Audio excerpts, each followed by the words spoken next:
this as well. So I would also not take time because we want to hear from the project. So ACSS is very proud to host this project. So Joseph is a member of our board of trustees. I should say an elected member of our board of trustees because they are elected by our membership. And she brought this project to us, and we were very grateful to her, very happy to host it. For many reasons. One, because ACSS is really about network building, networks between scholars in different parts of the region and globally who work on this part of the world. So this is exactly a project in that regard. ACSS is also very interested in networking between institutions as well as individuals. So again, this project is exemplary in that way. And also because, of course, the primary function in many ways of ACSS is to support research, but it's also to build what we call research infrastructure. So we feel that one of the main problems that researchers face in this part of the world is access to information, access to data, access to previous research.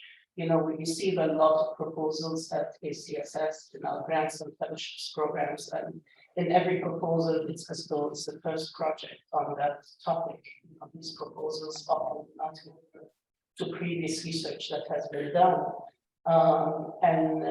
One of the reasons, it's not the only reason, but one of the reasons is that that research is not accessible.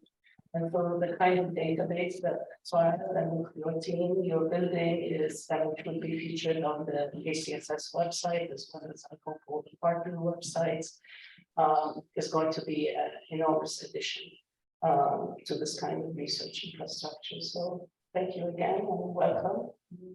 I'm looking forward to hearing all about it in detail. Thank you so much, Stephanie. It's such a pleasure to be in partnership with the Council for the Social Sciences. We couldn't have thought of a better partner for a project like building a database of research on women and gender in the Arab region. Truly, the Arab Council for the Social Sciences has been a pioneer and an innovator. I don't think there's any institution in the Arab region that is not a university that have done more to support scholarship, especially the mentoring and training of early career scholars as the Arab Council for the Social Sciences. And I say that not because I'm on the board of trustees, but because of Stephanie. And I can't thank Stephanie enough for her leadership. And once again, thank Sadi Hamdi, a friend for many, many years, for welcoming us to on behalf of PAMAS and AUB and providing us a space to share our project. So I want to give you a bit of an overview of what we're going to do today. And then jump into an overview of the project itself. So first, what we're going to do is I will first present about what is this project all about. This project called the Mapping and Production of Knowledge on Women and Gender in the Arab World. We call it MPK for short, Mapping and Production of Knowledge. So you'll hear me saying MPK a lot. And we thought it would be best to start out with why. Why mapping, which Dr. Martina Baker will present. Why are we interested in the production of knowledge, which Dr. Zina Sawak will present? Why is it we're focused on the Arab region, which Dr. your own AUB, Dr. Saad Murad will present? Oh, no, I was going to present that. Sorry. And then why these particular thematics, which Dr. Saad Murad will present. So we're going to give you kind of four whys. Why are we doing this project, and why are the different pieces of the project? How we see that these different pieces come together. And then we're going to show you some of the preliminary results that we've actually have produced. And they're very preliminary, and I'll explain to you why they're so preliminary, but we're interested in showing them now both to show the promise of a project like this, what the possibilities are, especially for early career scholars as well as senior scholars. So to present that, but those possibilities, we have our unbelievable researchers who've been working in partnership with us that we will introduce to you. The first one that will be presenting will be Jo Amama, who was an AUB undergraduate and an MA from MAU. And she will present some of the charts that we've already produced, some of the results of the mapping that we've already done. And I'll let her explain which one when she gets to her presentation. And the second one will be Chris Schleiden, who is also an AUB undergraduate and an AUB MA, and she'll be presenting on some more of the thematics. And that will be followed by a tour of the webpage and how you'll be able to use the webpage, which is not yet public, but we hope to make it public very soon. And that will be presented by Zainab Ali from the Beirut University, where she got her undergraduate and undergraduate. And then we'll just open it up for Q&A, comments, discussion group. Really want this to be a conversation. For which we welcome people to sit at the table with us. There's 3 more chairs here. Anybody who's sitting on the sidelines, please come and join us so that we can have a genuine conversation. Feel at any point this is informal, it's a conversation. At any point, feel free to stop and ask us a question, but we will have a Q&A. So let me give you kind of an overview. So we consider this a soft launch. And the reason we're considering it a soft launch is the website is not yet publicly available. We're still very actively working on it, but we hope to have it publicly available very soon. We have made it available to a limited number of scholars to do testing for us, to give us feedback, to see where the kinks are still in the system. They've given us marvelous feedback, and we're ironing out those kinks. So we will be sharing some of those preliminary results with you, which we think are very promising. Those that have a database like this publicly available on our webpage, which is the Arab Council for the Social Sciences webpage, is going to be what the possibilities are. So I'll give you first a big background. Then I'm going to tell you just a little bit on how we built the database, so you have an understanding of what it is working with when we actually work with the database. Then we'll talk a little bit about what our next steps are, because this is still very much an ongoing project, and we're still in the process of getting at least enough there to make it public. And then I'll talk a little bit about what the possibilities and the promises of a project like this and database like this would be for enhancing and advancing research in the Arab region, specifically on women and gender. It's not very clear. You're not hearing? Online. You cannot hear me? Online? You need to speak up? Jean, put your mic, your audio on. Tell me if you can hear.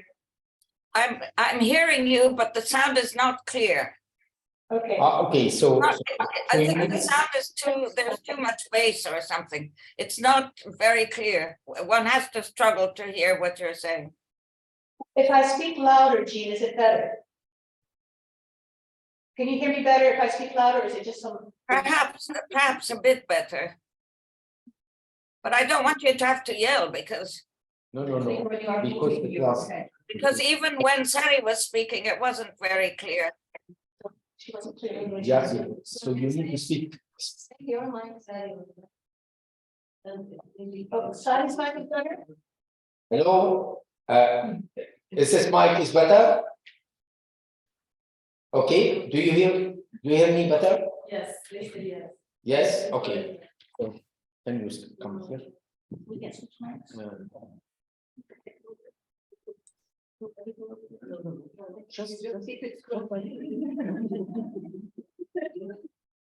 It's trouble being on the wheels.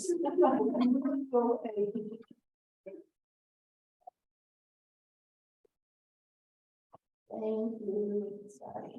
Okay, we'll try again. Can you hear me better now? Jean, Yes. Can you hear me better? Yes, I can. I can hear you better. Thank you. Okay, I'm not going to repeat what I've already said. Hopefully you got enough of that. Do you need me to repeat what I said? No. Okay, good. Okay, so I'll start with then what is the goal of the MPK project, the Mapping and Production of Knowledge on Women and Gender in the Arab region, and as I said, we'll call it the MP project. The goal is to develop a free, publicly available database of all of the academic literature, as well as some of the great literature on women and gender in the Arab region, that's been published from 1970 to the present. That's a half a century of literature. And the reason we took 1970 as the beginning, is that's really when the bulk of the research on women and gender in the Arab region started being come on. We received a small seed grant from the Ford Foundation in Cairo to do some of our initial formulation of the project. But then we received a grant from the Open Society Foundation that allowed us to really take off with the project.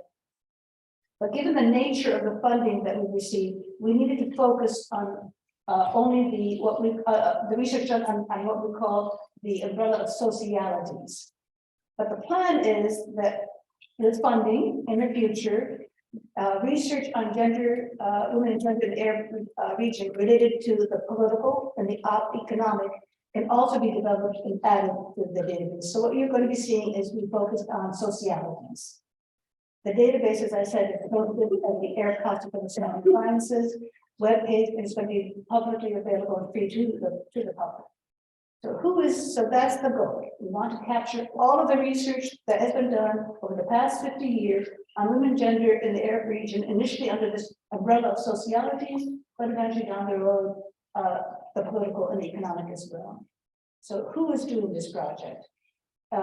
It's a project of a consortium of universities. The consortium is called the University of California Davis Arab Region Consortium.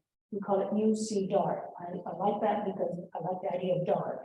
So we're all gathered in this mode for collaboration.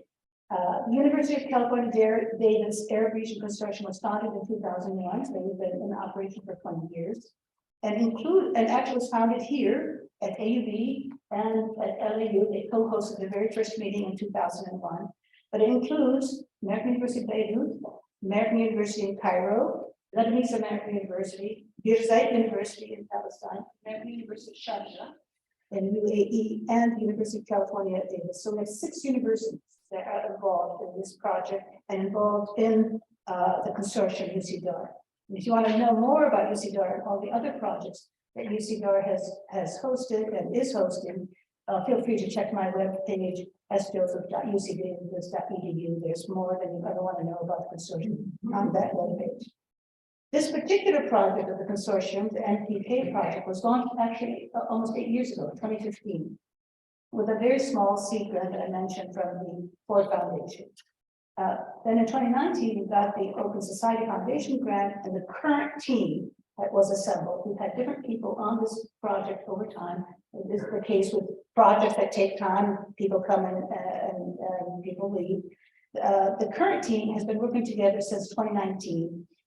Though a couple of us started in 2015 and some others started in 2016. The current team includes Sara Murad from AUB, Martina Reicher from AUC, Zina Sawab at AU, Nawad Goli from AUS, as the fact myself, obviously UC Davis. It also includes researchers from these same universities that I introduced a minute ago, Joe Avilama from LAU originally, Chris Schweide from AUB originally, and Zaina Zaru from Beirut University, and the one missing person is Megan Classic, who was from the University of California Davis, who unfortunately is ill and not able to join us. So that's who the team is, and learn how this project got started. The question then is, well, why are we doing this? Why do we build a database on women and gender in the Arab region? We wanted to build this MPK database to help researchers, especially early career researchers, to give them access to research that's been published on women and gender in the Arab region. As Stephanie rightly pointed out, one of the reasons that research proposals are often weak or deficient is they don't have access to the research that they need to write strong research proposals. And so the goal of this was to make more research available. It's the recognition that often libraries in the region or universities do not have the resources or ways of supporting research that is already out there and known to people outside of the region. We thought it is time that early career scholars stop what I call digging the same hole, simply doing what others have done over and over again. And the idea is that you're going to be much more able to innovate and create and go beyond what's been done if you know what's been done. And so you need that ground floor. What's been done? Let's not keep doing the same thing. Let's do something new and innovative. And that's our goal. That give our researchers in the region that lift to do something innovative and creative by having access to what's already been done. The other reason that we were compelled and motivated to do this database is that we have far too long in this region relied on research from the outside to tell us who we are, what our history has been, what our culture is about. That is, theories about the Arab region are continually being built from outside of the region. And many institutions, the Arab Council for the Social Sciences being central to this, are committed to researchers in the region doing the research about the region and on behalf of the region. And having these tools available helps to foster that possibility. So what does the MPK database allow you to do? Basically, it allows you to do searches using key terms and codes to find out what research is available. You'll be able to find what has been done, who did it, on what topics they did their research, what countries they did their research on, where it was published. And it's going to allow all sorts of mapping and charting and analysis of the production of knowledge over half century of time related to women and gender in the Arab region. And as I said, hopefully it provides the ground level for being able to do much more innovative and creative research. So now a little bit of a background, how did we go about building this database? Well, we didn't invent it out of thin air. There are databases out there that are professional, scholarly databases, most of which are done by the professional associations of those disciplines, like psychology, like psychiatry, like sociology. Most disciplines that have organized and established for some time have created their own databases of the research done in their disciplines. So we went to those databases. And most of those databases are hosted on particular platforms. The most common platform, and many of you have probably heard of it, is ProQuest. It hosts the databases of a number of disciplinary associations. Another one is EBSCO. So there are many of these platforms that host these databases. The first one we went to was ProQuest because it's the one the most common, and it has probably the largest number of databases. And we decided to choose one database to first develop and test all of our protocols. First of all, develop the protocols and then test them to make sure that we were doing things in a way that was productive. And the one that we worked with our librarians at UC Davis, the one that was recommended to us as being among the best organized, systematic, and most efficient, the sociological abstracts, again, produced by the discipline of sociology. So we started with the sociological abstracts. That is done. It's produced about 5,000 references for us that are relevant specifically for the topic of Arab women, women and gender in the Arab region. And that's what we're going to be demonstrating to you today. But very soon we will have finished, we have almost finished, and within a week we hope to have uploaded on the webpage 5 more databases, or what we have gleaned from 5 more databases. One of them is Arabic, which is from the discipline of education. One is Gender Watch, obviously, around gender. Another one is language and linguistics. A 5th one is PsycInfo, which is considered one of the most thorough databases in the world, in the academy. In fact, I was told by one librarian, if it's not on PsycInfo, it doesn't exist. It's supposed to be that thorough. And a 6th one within the ProQuest platform is Index Islamicus, which is put together by Brill, the long-standing publisher of research on the region. So those are 6 databases, one of which is already on the webpage and we've been working with quite systematically, and the other 5 will be uploaded within a week. Next, we went to the EBSCO platform to glean references, again, about women and gender in the Arab region. And those will be ready in about 2 or 3 weeks to upload. Anthropology plus my discipline, we have to get to that because a lot of research in the regions about women and gender is from anthropology. Historical abstracts, which you probably know is the discipline that has probably contributed the most research about the Arab region, is history. And the 3rd one from the EBSCO platform is Women's Studies International. That makes 9 databases, which we will have ready on the webpage within 2 to 3 weeks. The final one, which is going to take a little bit longer because they're going to adjust our political researches, is Bielefeld. And that's from the German University of Bielefeld. It's considered the leading database for research that it has emerged from European universities. Their search functions didn't fit our protocol very well. So we decided simply to gather the research that's published in French that they archived in their database, because we captured quite a bit of the English and through the other databases. So by the end of April, we hope to have 10 databases gleaned, which hopefully means tens of thousands of research items in the MPK database. That's where we went. That was the source for the material that we have in the MPK database. So how did we get that information from those 10 databases? Well, we had to develop a search mechanism. And those search mechanisms, those search tools were basically, for those who've done searches on databases, you know, this thing called Boolean operators. Basically, you put together a sequence of search terms, and a certain way you put them together, and you put them in, and it kicks out to you the references in that database that fit those search terms. So we had to train and figure out how best to do those operators to produce the kind of results that we want. And we figured out how to store them. So we developed storage mechanisms in a program called Zotero, which some of you may be familiar with. Then we had to think of how to get rid of the duplication. We're working with 10 different databases. They're going to obviously have the same ones referenced in the different databases. So we used a program called Confidence to eliminate the duplicates. And then we had to go through one by one. We produced, every single search produced hundreds of thousands of results. We had to go through one by one and eliminate ones that were irrelevant for our search. And that's where our mighty researchers came in and did the heavy lifting of going through one by one. And let me tell you, it was heavy lifting. They needed a lot of bottles of water next to them as they were doing this elimination of the irrelevance. So that's probably the thing that took the single longest period of time, is eliminating the irrelevance. So each of those platforms have their own rules about how you can use their databases. We learned that ProQuest will not let you use their abstracts, for example.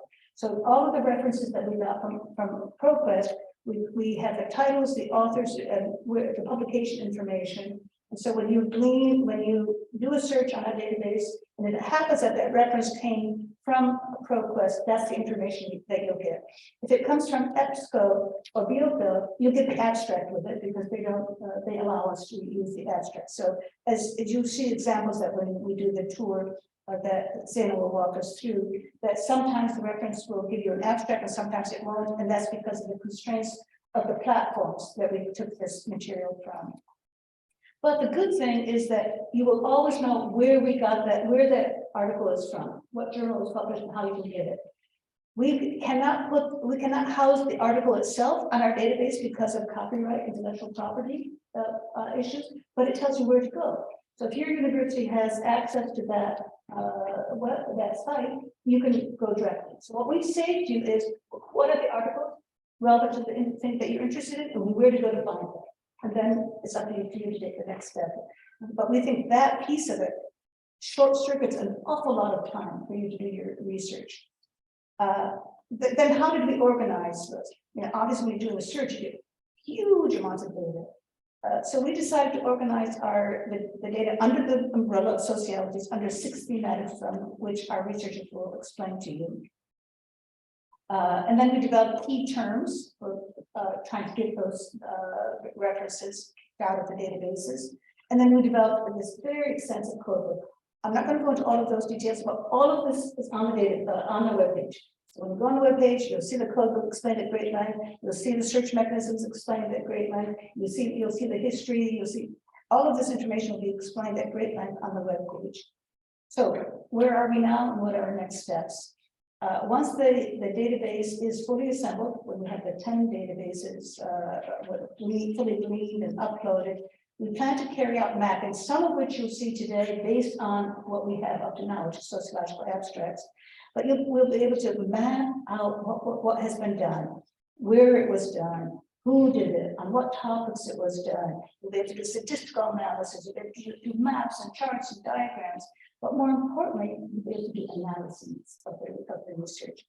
what was done in the 1970s versus what they were doing in the 1990s versus in 2000 or 2010. Is there some trajectory here to the kind of research that's being done on women and gender in the Arab region? What is that trajectory being influenced by? Is it being influenced by things that are going on in the world around us? Is it being influenced by intellectual movements or theoretical schools of thought?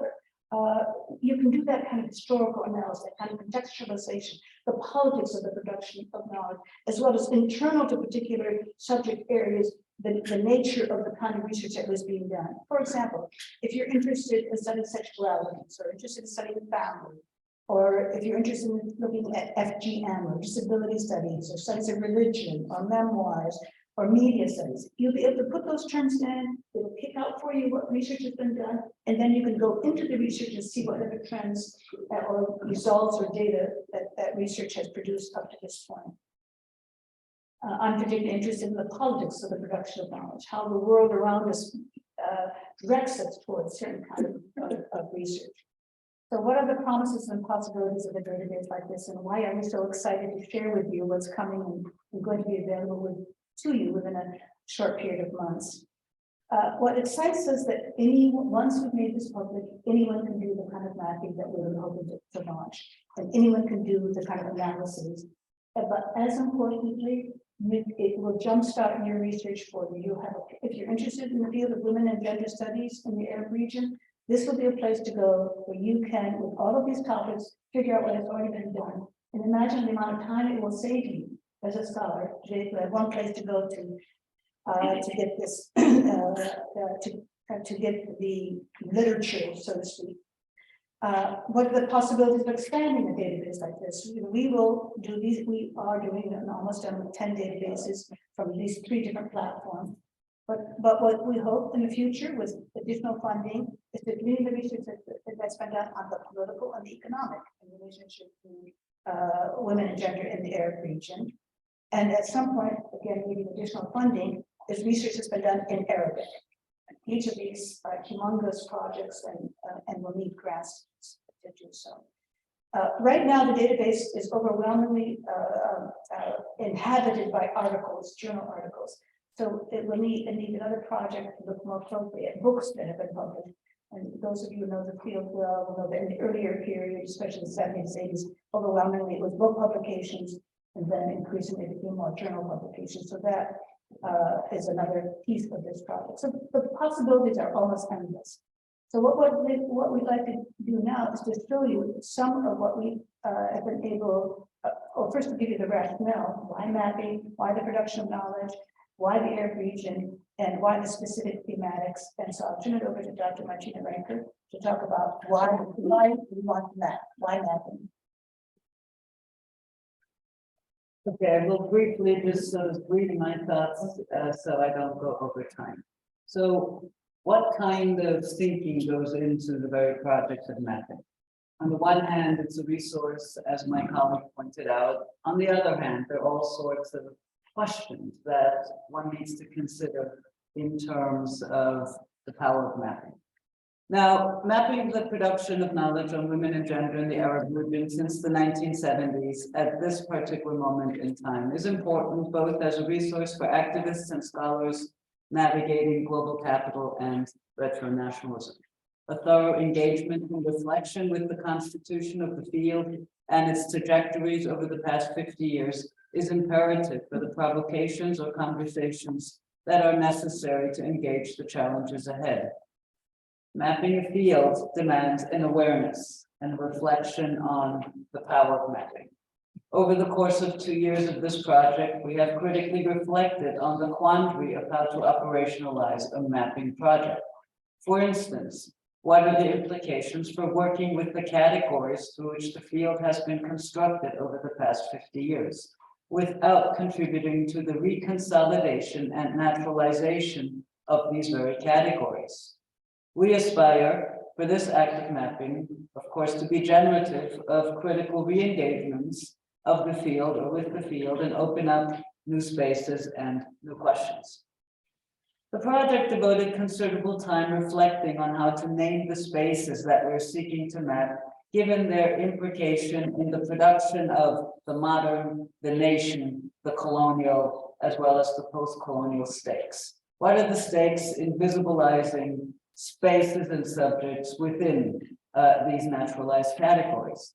For instance, the historical shift of affiliations from religion to language and then to nation has been a powerful suturing principle of modern spatial arrangements. Invoking the Arab region as the subject of the mapping project is a thoroughly modern criteria, excluding not only Turkey and Iran, but also by default engaging the categories of normative subjects and so-called minorities. Cognizance of contemporary scholarly interventions in the production of regional imaginations as regimes of modern power, we recognize that the term Arab is by no means unproblematic. Given our historical range covering the past 50 years, setting up keywords for capturing the older scholarship and given due recognition of the categorical changes in contemporary debates remained also an ongoing challenge in the very design of the project.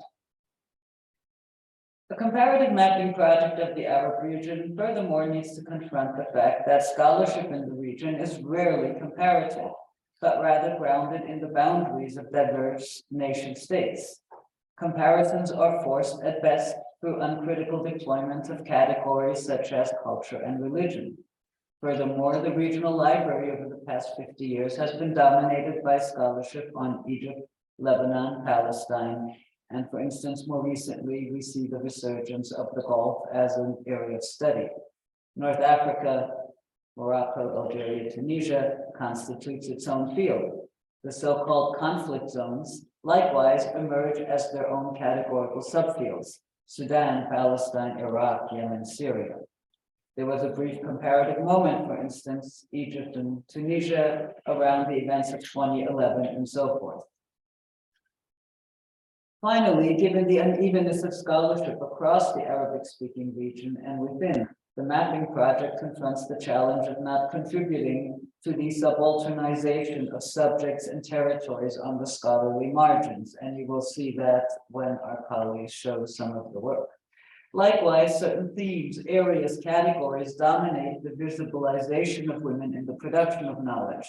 For instance, the rural in Morocco, the urban in Egypt, war in Syria, and so forth. Hence, one of our objectives through the reviews that we're going to write is to open up the space for a critical reading of the library itself. Finally, comparative work in the region has emerged almost exclusively in recent years through global governmentality. The hegemony of neoliberalism and the rendering and domestication of the women's question as a particular form of governmentality has ushered in a new vocabulary and grammar, a process of capturing and stabilizing a category, while at the same time decolonial scholarship and activism has begun to critically engage the scaffolding of modern subject production, explore the instability of the subject through critical intersectionality and its focus on relations. In the global south, and especially so in the Arab region, the Millennium Development Goals and now the Sustainable Development Goals are and were a powerful vehicle through which the imagination of gender justice became stabilized and depoliticized through datafication. The comparative data machine across territories of the global south reconsolidated powerful discourses and imaginations of colonial developmentalist temporalities in the contemporary. Relatedness, for instance, emerges as a temporal measure in the Arabic-speaking region alongside new discourses of cultural difference, accounting for regional exceptionalism in late neoliberalism. The previously alluded to limited comparative work within the region, not to mention its entanglements with the global south, in other words, emerges and is constituted in particular, and it was important just to point out to that, in this constituted through this data machine of global governmentality, and that in and of itself is part of the database and the library. So the challenge then for this mapping project is not only how to engage the discrepancy of scholarly work in different national contexts across the Arab region and not reinforce a center periphery imagination, but also be attuned in ways in which the robust scholarly national libraries produce their own silences and illegibilities. The generative possibilities of the mapping project, we hope, is to provide scholars and activists with tools to critically engage the how, why, and when gender subjects are made visible and silenced in specific spaces and times. Thank you. Thank you, Dr. Levy. Now, why the production of knowledge is a focus of our project, Dr. Zina Sowell. Hi, good morning or good afternoon. So why mapping of the production of knowledge? Knowledge making on women and gender in the Arab region is above all political. Research and knowledge production in general are inherently political, since they are mainly funded and carried out by public institutions and shaped by power relations among states, institutions, and expertise.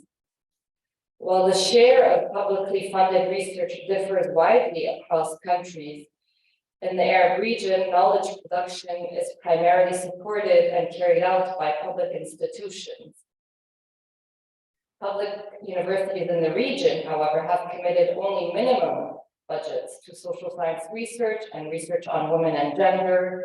And the new private universities that have mushroomed since the 1990s are simply uninterested in the latter fields of knowledge.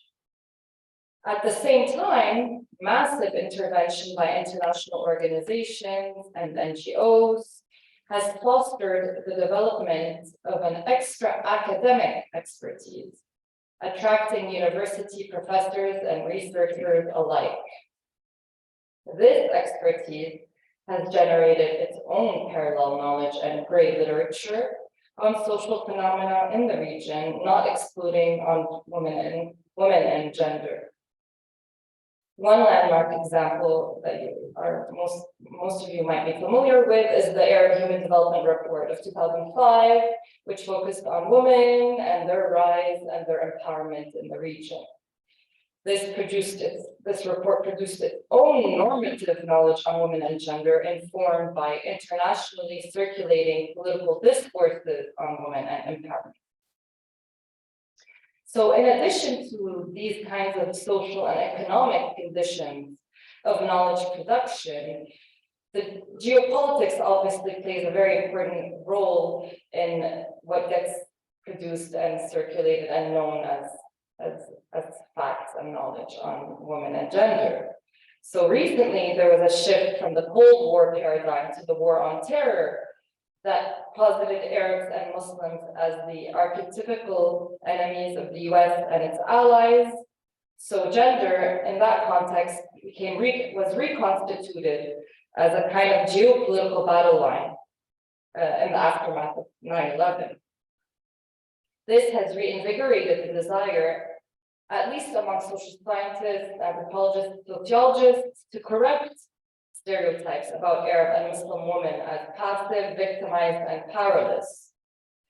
But even for a long time prior to the war on terror, knowledge on women and gender in the Arab region has tended to overstate and essentialize the influence of the region's cultures and religion on the position of women. As recently as 1989, I mean, that's not a long time ago, behind the veil accounts of Arab women were still preferred, and gender remained largely under-theorized or theorized as power. This culturalism might be considered a discourse or a way of constituting knowledge on women and gender in the region since its colonization 2 centuries ago. So this project, the MPK project, will reveal how research topics, terminology, theoretical methodological approaches not only change, but also how they are reconstituted or re-emerge under different guises and according to shifting geopolitics. Because knowledge production is shaped by and dependent on public funding and public institutions and their enmeshment with overlapping local international hierarchies and power relations. So in other words, knowledge production doesn't unfold outside of politics, but is very much a political activity. Thank you so much, Dr. Saleh. And now, thank you so much, Dr. Saleh. And now, the question is, why did you focus on the Arab region? Dr. Bilal. Thank you. Yes, before I share with you some points on why the Arab region, I'd like to acknowledge that. In fact, what we are sharing with you, my colleagues Suad, Martina, Sarah, Zina, and myself, are all will be accessible to you on the website. So you'll be seeing all these full discussions and articles on the website. What I'm sharing with you are notes from a bigger piece that was developed by our colleague Lina Miari from Beirut, who's not with us today actually, and neither is she on Zoom because she's very busy. So what I'm sharing with you is her parts, if you like. So just some thoughts as why is it we chose the Arab region, and why did we use, in fact, that term, the Arab region? So again, like my colleague, I'm gonna read so that I don't go over time. So one of our mapping projects' point of departure is location and the political significations that location entails. Since knowledge does not occur outside the material conditions of its production, the mapping and the analysis of the production of knowledge on the thematic of socialities, which the first phase of our project, is contextualized within the historical material conditions of the Arab region. The politics of relocation, which begins with the material, raises the questions of where, when, and under what conditions have women acted and been acted upon as women. And in this sense, the Arab region is a place on the map, and it's also a place in history within which women exist and created and trying to create. The MPK project focuses on knowledge production on the Arab region because the research team, ourselves, is composed of researchers who either inhabit or are originally from the Arab region and are committed to the interests of the people of this region.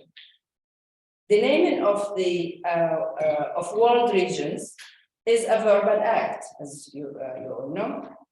Is a verbal act embedded with political significations.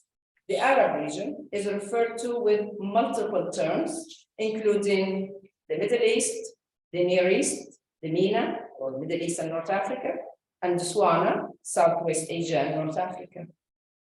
The territory and the characteristics that have been used to delimit and describe this world region have varied over time and space. Some of the common names referring to the Arab region, such as the Middle East, are deeply embedded in colonialist and Orientalist discourses that signify the production of knowledge on this region. The MPK project is interested in the political economy that shapes the discourses and images of the Arab region in academic work. It considers the material conditions of the Arab region formed by permanent wars and continued practice of colonialism, imperialist aggression, recolonization, and resistance. Strategically, we, the researchers, envision the Arab region as a unified location with shared history, language, common popular political interest, and cultural production, including literature, poetry, media, and cinema. But at the same time, we do recognize the heterogeneity of the Arab region in terms of ethnicities, cultures, and languages, and perceive this heterogeneity as richness and potential for mutual and respectful relations among the Arab majority and all other minorities that inhabit the region. We stress the unity of the Arab region in the face of continuing colonial projects aiming at fragmenting it as a tool for domination. A little bit on some terminology. Discussions on terminology, works by prominent scholars on the political economy of the Arab region, mainly Amman al-Haniya, and others, revealed that the Arab region is structured by a long history of Western capitalism and colonialism imposed through wars of destruction, displacement, and de-development. These structural conditions affect the realities and living conditions of the people in the Arab region. Nevertheless, hegemonic forms of knowledge production, and particularly knowledge production of women and gender in the Arab region, approach women's life conditions as constituted by cultural, religious factors. One of the goals of our mapping project is to analyze to what extent the production of knowledge on women and gender in the Arab region continues to adopt a culturalist approach that ignores structural conditions and their ramifications on socialities. Thank you very much for this. Thank you, Nawar, and Dr. Hidami Ali, who wrote that, will actually be joining us this afternoon at 4 o'clock. We're going to do the same roundtable at the Lebanese American University, and she'll be joining us by Zoom. She's teaching now, which is why she couldn't join us at this moment. So then the question is, why the specific thematics that we developed for this project? And Dr. Sarah Murad will present. Okay, so we've been hearing about socialities, and now we're going to get to the meat of what socialities is about. So, as we see, it's an ambitious project, and in order to carry out the actual work, to map out the scholarship that we're looking for in the existing literature across the social sciences and the humanities, we needed to identify subthemes. So, to move from the very broad, the very general, into something that is more specific.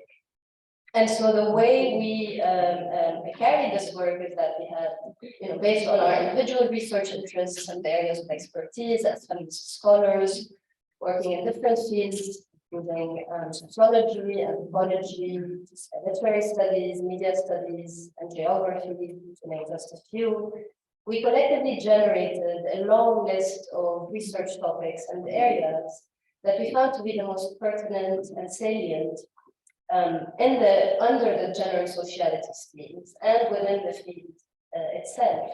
And so our rationale to identify the research territory that we then would map was deductive, moving from the general, something like socialities, and breaking it down to more particular and more specific sub-themes or topics. And I'm not going to repeat what Martina said, but we realized basically that what we are categorizing as the social can be easily studied through a different lens, through an economic or political lens. But we needed to make some pragmatic decisions in order to collect the data we are looking for.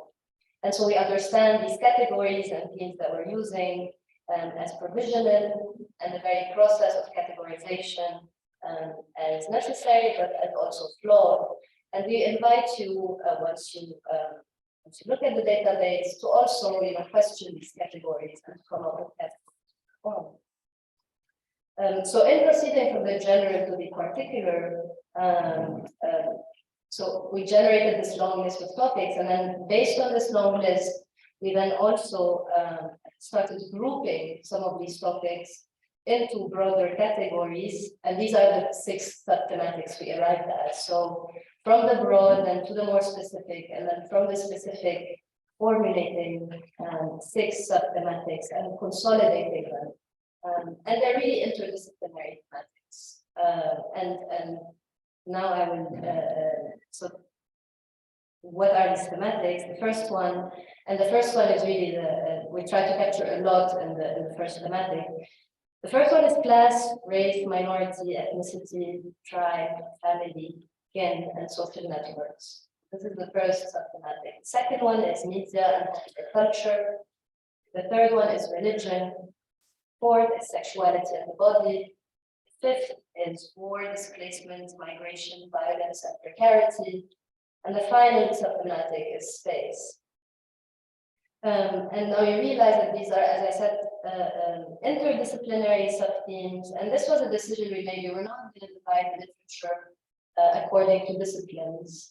As feminist scholars, committed to making connections between the theory and concepts and the reality, but also to make connections between the knowledge that we are producing and activism for social justice, we took the decision to organize this data according to topics. So the topics themselves were the points of departure for the mapping. And this was done so that we can, as a way to help researchers, but also activists, to use the data to further their knowledge on any given topic. So this is how, this was the rationale for organizing thematics in this way. In order not to reproduce the rigid disciplinary boundaries and not to be bounded by them. And so then moving on from the subthematics, and this really is, I'm giving you a sense of how the data was collected and organized. For each thematic, we identified key terms, or what we call code terms, that are used, translated into Boolean operators, used in the database searches, and then used to also code the individual communications. So these terms that we use under each thematic are both search and aggregation tools. And again, as with the identification of sub-themes, the identification of code terms was itself a dynamic process. We went into the literature with these terms, but also as the researchers were looking at the literature, we started revising and refining these code terms. So we also let the literature speak to us. And it was never really a rigid and preset process. And so, as I said, each thematic was intended as a way of capturing the scholarship and the literature that we were looking for. And you will realize that some thematics like religion and family, for example, have been the focus of study for over 4 decades, while others like sexuality and space are more recent fields. So we wanted to, in our identification of these subthematics, to both capture the foundational and long-standing literature, but also to capture emergent and more recent conceptual trends and approaches and research areas. The thematics we selected also we wanted them to reflect the changing geopolitical context of the region. And so as we were coming up with these thematics, we decided that it was important to include one on the social consequences, the gendered social consequences of war, conflict, and displacement, which have ravaged the region for more than 2 decades now. So deciding on these thematics, both based on our knowledge of the field, but also our understanding of our lived realities and of the topics that we need to learn more about. And then finally, to reiterate the cross-disciplinarity and interdisciplinarity of the field itself and of our approach to the work that we were carrying out, while some thematics are more closely associated with specific disciplines. So for instance, again, kinship and religion have been primarily studied, anthropology and sociology. Other thematics have been really interdisciplinary from the get-go. And so again, why not proceed or start the research from disciplines that we wanted the topics themselves to basically help you navigate and look for what is of interest to you and what you want to know more about. And to tell us more about now we're moving to the actual, the groundwork that our researchers have carried out, to tell you more about the thematics. Joanna and Chris will tell us more about each thematic that they worked on and then present some of the preliminary charts that we have based on the first database we worked on. So Joe, again from American University, will be presenting the findings we've gotten initially from the thematics of violence, religion, and class. Joe. Thank you, Dr. Joseph. Yes. Yes. Going to show you some of the charts. Can you see our screen? Yes, sure. Need to. Can you hear me? Speak up. More? Yes. Yes. Okay, so as you see from this first chart, it shows the article count that we got per thematic grouped by decade. The first thematic that I worked on personally was the violence thematic, the full name of which is the social consequences of war, displacement, migration, violence, and precarity.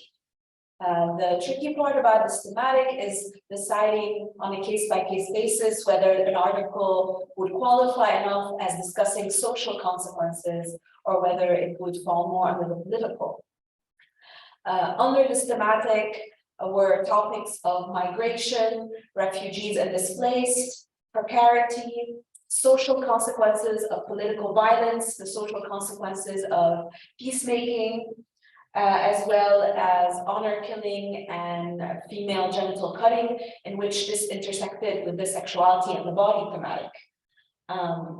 We had a lot of refining of this thematic as we went through the literature, noticing that there were, for example, divisions between domestic violence, harassment, sexual violence, human trafficking, etc.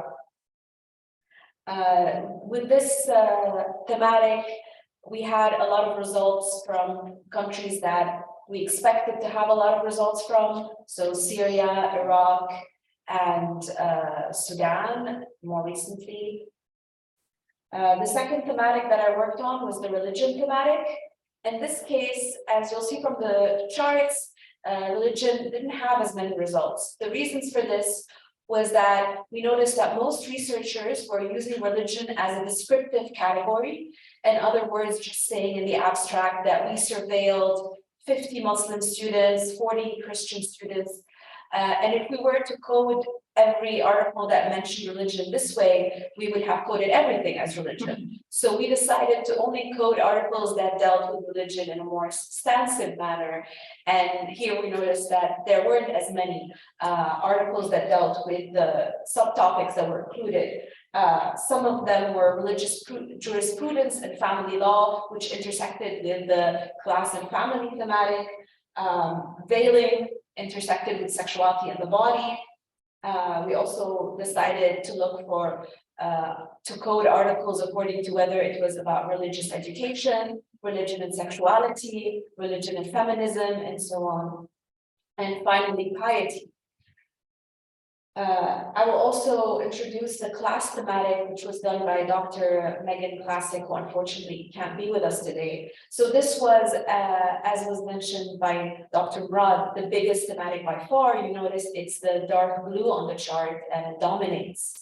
And that's because everything could sort of like be subsumed under it. It covers class, race, ethnicity, sect, tribe, family, kin, marriage, care work, social organizations, social networks, as well as larger categories of inequity, power, intersectionality, and interpersonal.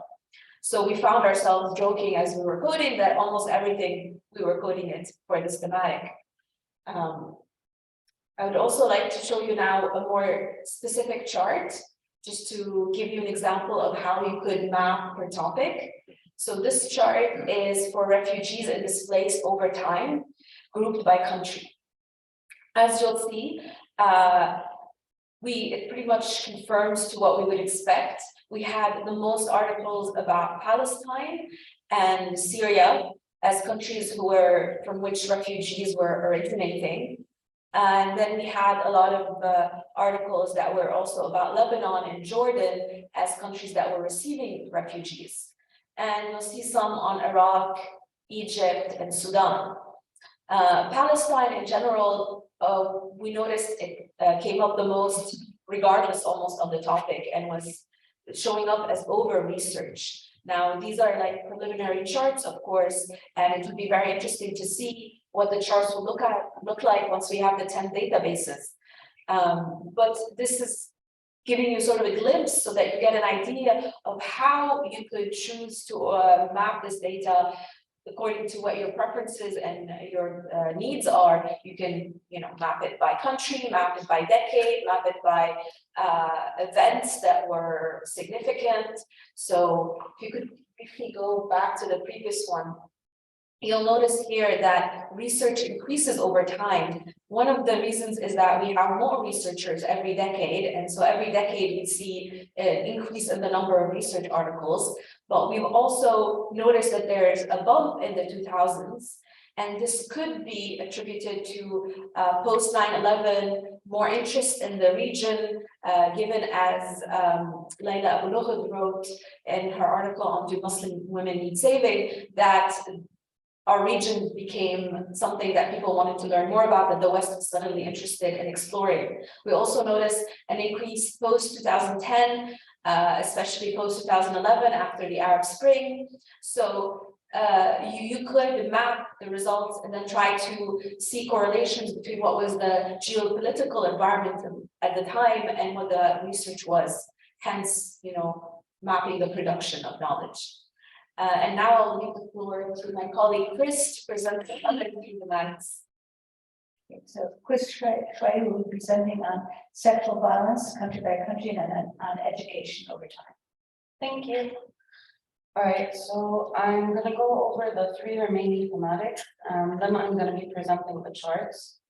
So there's the sexuality and the body thematic, which I and Dr. Murad worked on. So there was kind of a split, but also an intersection between sexuality and the body.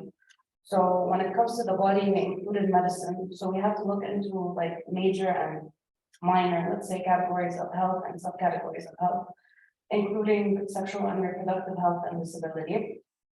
Next, the body also includes aesthetic. So there was a focus on beauty, fashion, and grooming practices. The body also includes movement. So there was a focus on sports and dance, of course. Now with sexuality, this includes generally all practices of sex. So sex, queer bodies, identities, relationships, sex tourism, and pornography. Finally, sexuality also included, with us, sexual violence, sex trafficking, and FGM. Now, with media and popular culture, so this includes any kind of media, print media, visual media, cyber media, let's say, so anything relating to computers and the internet. Media was also taken as a representation of culture. So there's a focus on pop culture, performance art, and folk culture. Finally, the media thematic also looks into education and the production of knowledge. And as you'll see in the chart coming in a bit, education, there was a lot on education. Like we need to wait and see the results from the rest of the databases, but I think it's the most represented with media so far. Now with space and socialities, firstly, there's a focus on socialities within the urban and the rural. Next, a focus on the logistics space, let's say. So this relates to housing, infrastructure, and safety. Finally, there's a focus on social networks as spaces of collective interaction. And this related a lot to the class thematic, because again, class looks into any kind of social dynamic happening. Now I'm going to be presenting three charts to look at. The first one is sexual violence over time grouped by country. As Joe mentioned, generally speaking, within the research, there's, let's say, an overrepresentation of Palestine. In this case, also with Egypt. Now, if you'll notice here, that time bracket is very important, and it's the highest between 2010 and 2019. So, preliminary thoughts on this is basically maybe a relationship between sexual violence and the Arab Spring. We need to look more into this over time as we complete the 10 databases.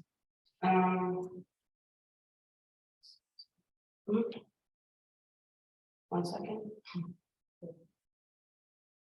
Okay. The next is LGBTQ, also over time, grouped by country. Here, Lebanon took the lead, and that Egypt and Palestine as well, really. That's what's interesting is, even though there's a focus on Egypt and Palestine, Lebanon was very, very represented. And again, like preliminary thoughts are, is this the case of queer literature in the Arab region? Is it mainly Lebanon focused? Again, we just have to wait and see. Okay, finally, we're charting here education over time grouped by country. Now, again, overrepresentation of Egypt and Palestine. Also, there is, I don't know if you were looking at the article numbers before, but education has an incredibly high article number compared to the other subtopics. We still need to see again as time goes on. But also what's interesting with education is that, as you'll notice visually, almost all countries are represented, and with many subtopics, this wasn't really the case. There were many kind of, like popular countries, let's say. But with education, it's not an equal distribution, but it's very widely represented. That's about it for me. I will next give the floor to Zina. So what you've seen so far are just some mapping, and only one of the 10 databases, sociological abstracts. We expect to have far more results very soon, because very soon we will have 10 databases that will be able to do this mapping. But now to give you a tour of the actual web page that you'll be able to have access to when you've got 10 databases and how to use the database search function, we'll turn it over to Zeina Zaghi from Beirut University. Share this.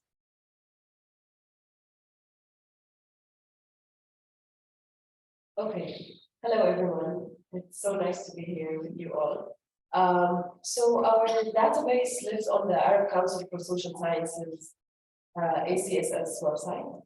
On our landing page, users can see a brief introduction to the project. You can also access the database from here right on the homepage.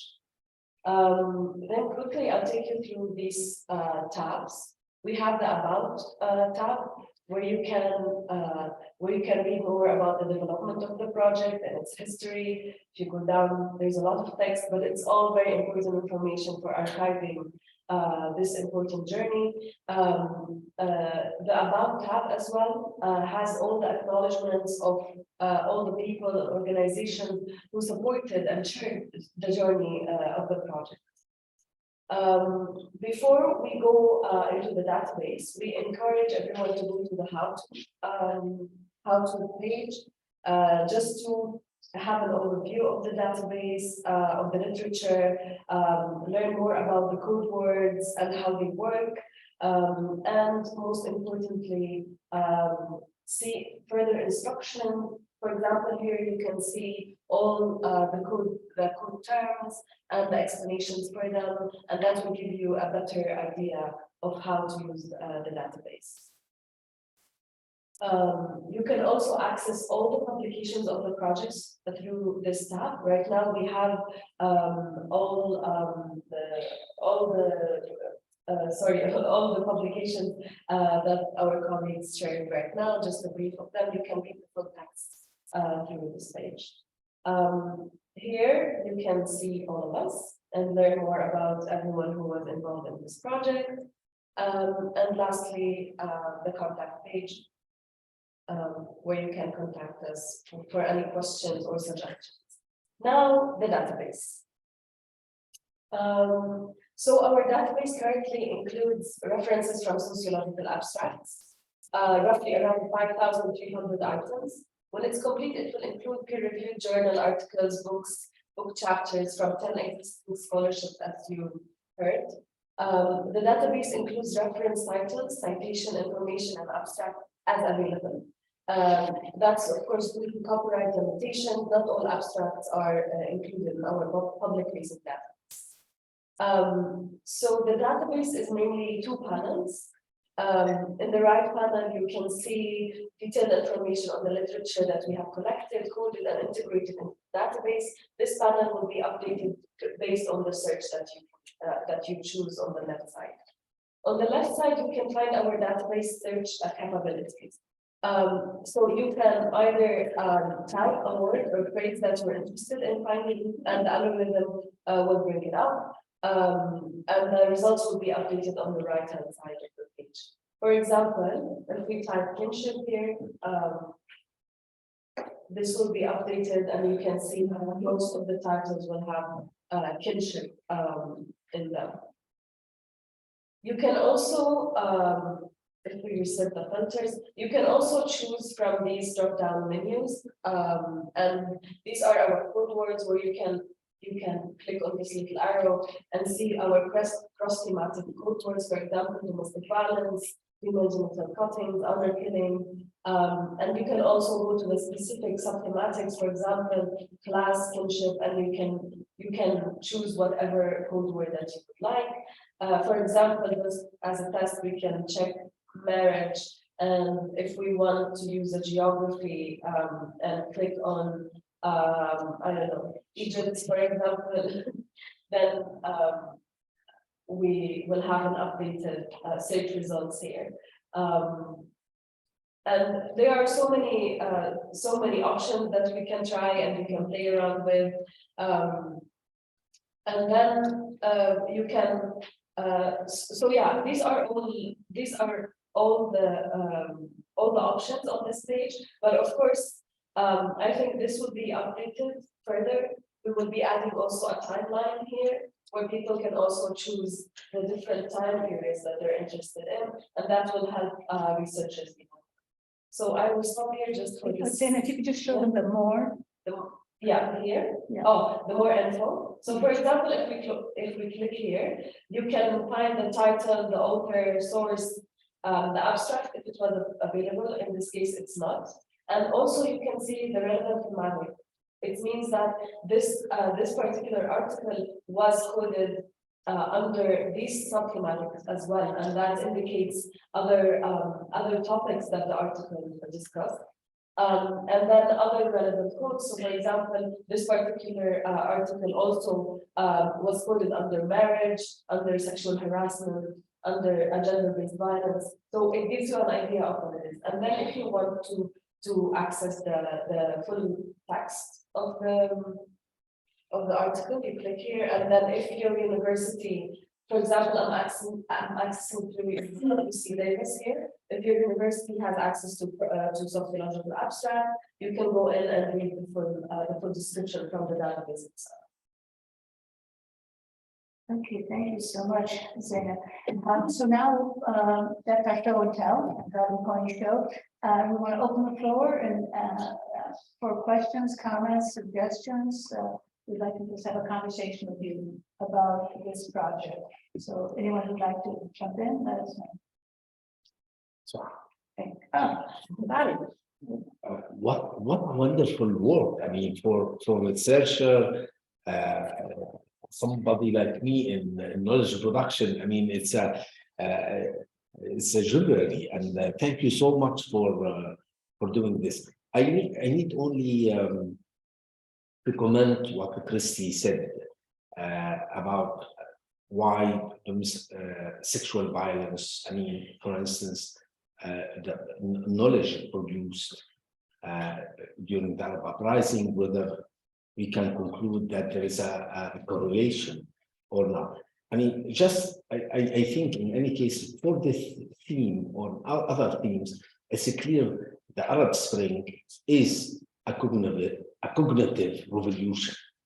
I mean, we failed politically, but not in knowledge production. I mean, we see sensitive themes emerged during since 2011.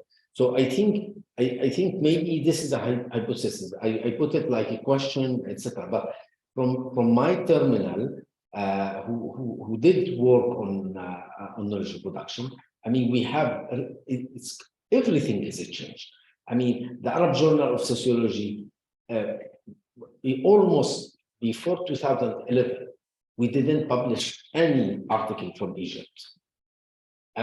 It's a question of quality, question of format, etc. But I mean, many things change post Arab uprising, and I think the work of the two reports of the Arab Council for Social Science, I mean, witness some of these results.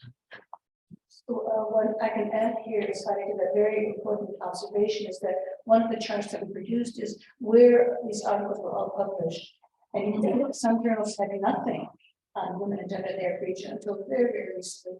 And we're interestingly, the journal that produced the most articles on women and gender in the Arab region was the Journal of Middle East Women's Studies, which was founded only in 2005. So it's only been around for 15 years of this 50-year period, yet in those 15 years, it's produced more than any other journal. So there's so many different ways that you can play with this database. Question there. Yes, I'm sorry. Dr. Lydia Wick. Yeah, thank you all. This is a wonderful project, wonderful work. I can't wait to use the database. One thing that I think is really valuable is your experience putting together the database. And I wonder if there's a place for that on the website as an article or as a, because that's really valuable for other scholars and projects. We've been keeping meticulous documentation of all of our methods. So we had 2 years, a document that goes on almost endlessly. Every single step of the way, I happen to be kind of a pack rat when it comes to methodology, just document everything. And I put that onus on our researchers, write down everything you do, which they do on it in the weekly reports, which now they're grateful. It's going to be monthly reports instead of weekly reports. But yes, we have that all documented. So we have summaries of all of them because we can't imagine anybody wanting to read 1,000 pages. But we will have summaries of all of our methods. Some of it is already up on the webpage, but what we have now is going to be updated. That what we put up there was a test that was about 4 or 5 months ago, and they've done so much more sense. But yes, we think it's very important to share our process with the community of researchers so that anyone who wants to do something like this can have the opportunity to learn from our experience and not have to reinvent the wheel.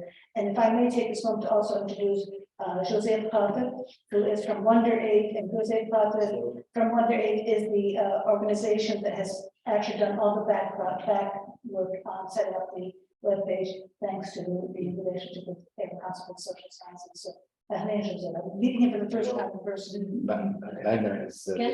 Can I just add one thing to what you're saying, Sarah, is that I mean, one thing to reflect on is also, I mean, as a feminist project, the fact that you're all working together and have established senior scholars in the field who have, paved the way for a lot of the work that we're doing now.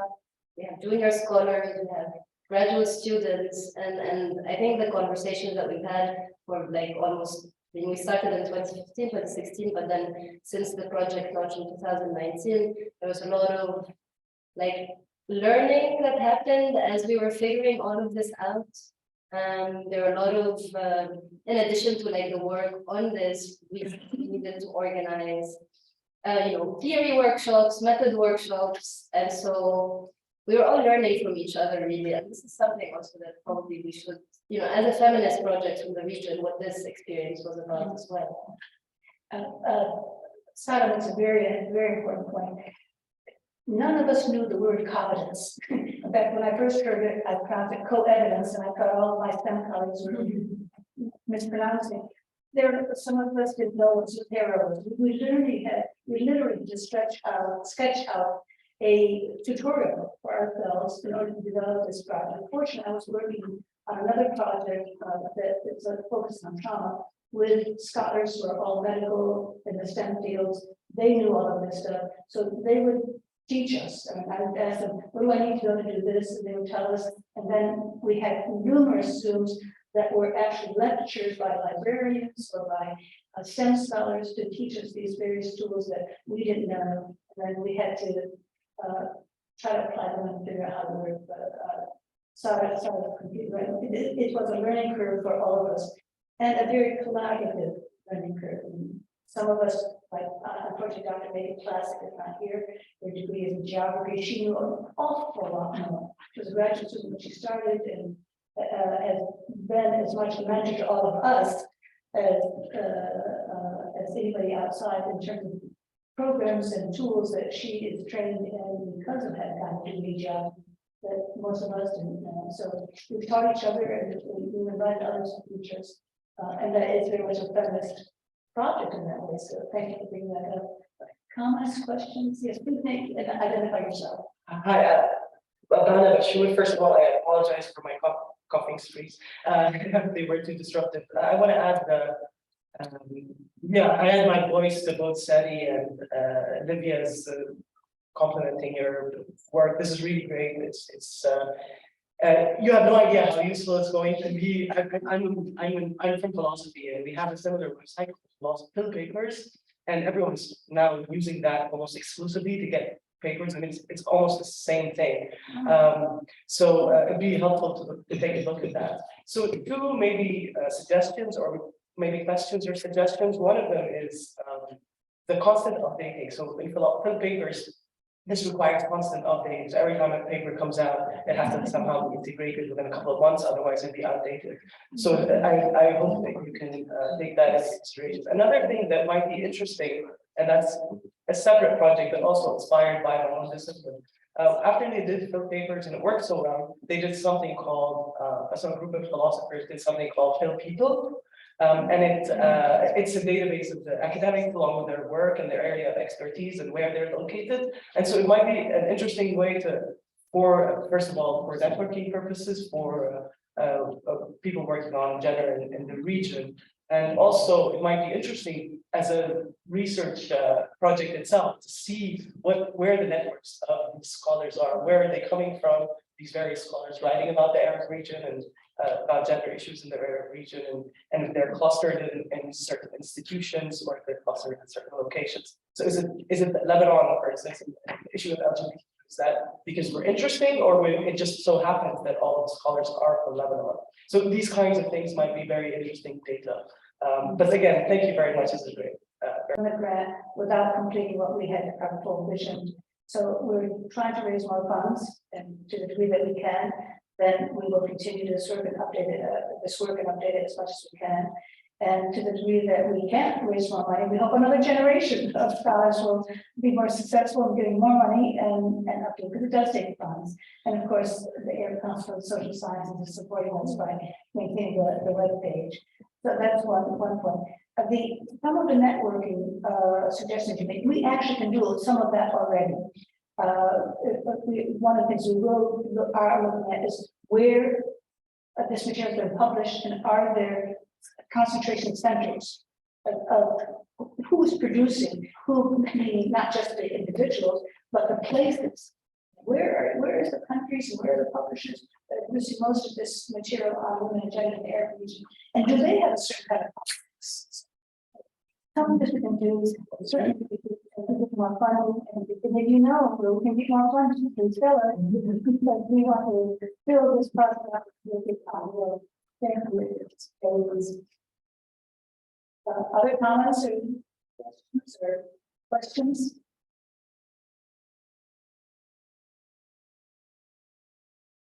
If not, I have an announcement to make before people leave, that we are so honored here at King's and IFPO to have Saad Joseph in 2 days, in Wednesday, from 5 to 8. It's within a series, a long series. It's called Series of Academic and Outstanding Academic and Scholars in the Arab World. So, so please join us. It will be here, from 5 p.m. with 2 discussants, Livia Wick and Zena Sawaf, discussing the trajectory of Saad Joseph, and then a coffee break followed by her keynote. Okay, so please join us. It will be hybrid. For Martina, you will be in Cairo. Ciao. There is a comment on the chat.